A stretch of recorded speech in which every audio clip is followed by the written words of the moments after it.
quality of service and not expect it from my internal service. Because it's the same 837s and 835 transaction sets through Tapestry. I'm not talking about the home health billing module. I'm talking about what Tapestry does. Thomas, I don't think it's any different whether you get an external or internal home health as much as the triplet and build and information behind an internal provider spending a claim isn't billed. Doesn't mean it can't be. It just means it isn't. But from a benefit design perspective, I'm confused why we need to rebuild benefit designs when home health is a benefit that's not specified internal versus external. And we're getting external claims today. Thomas, one of the differences is that on the external claims, it's pointing to an external vendor contract. On our internal vendor contract, we don't have anything specifically called out for home health. So that would be one of the changes, is probably putting in some procedure component or some category to identify those sets of services.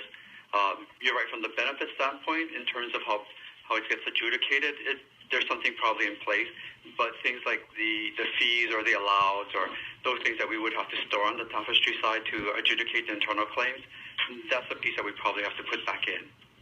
But what? So it's like adding a new vendor is what you're telling me. If we had a new vendor, modifying our existing internal vendor contract to include those things. Okay, that's helpful. Yeah, thank you.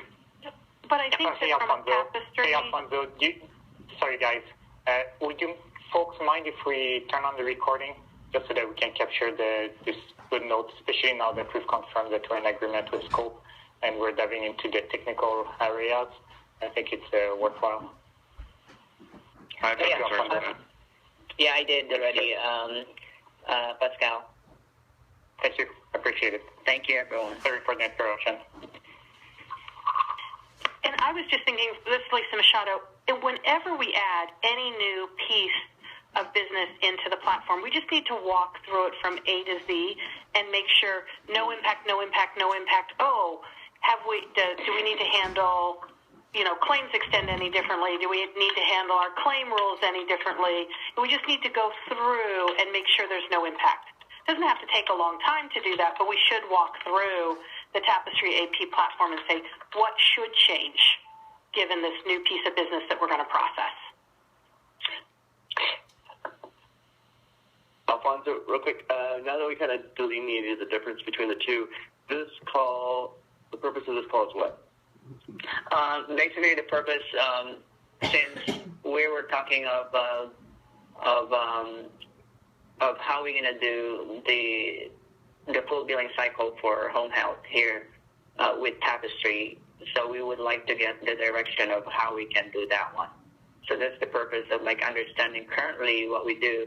That's what Liz is saying. We're going to go walk through, and that's the understanding. When we do this walkthrough, we'll understand exactly what Tapestry AP is. And then now the ARPs, we're going to go work on it as well.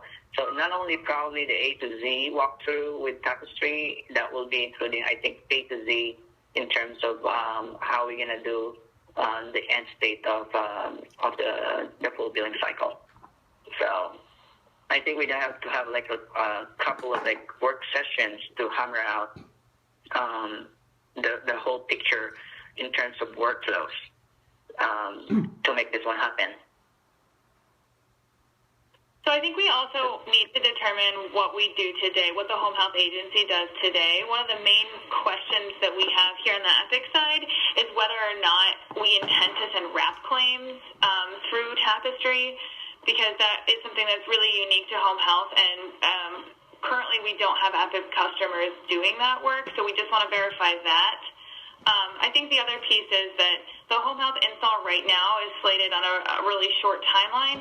We want to ensure that we have the resources both on the Epic side and the Kaiser side to bring up the accounts payable part of this install. So, we certainly can accommodate bringing up the full revenue cycle, but I want to make sure that our timelines are realistic and we have the resources allocated for the time period that we have slated for the home health go live currently.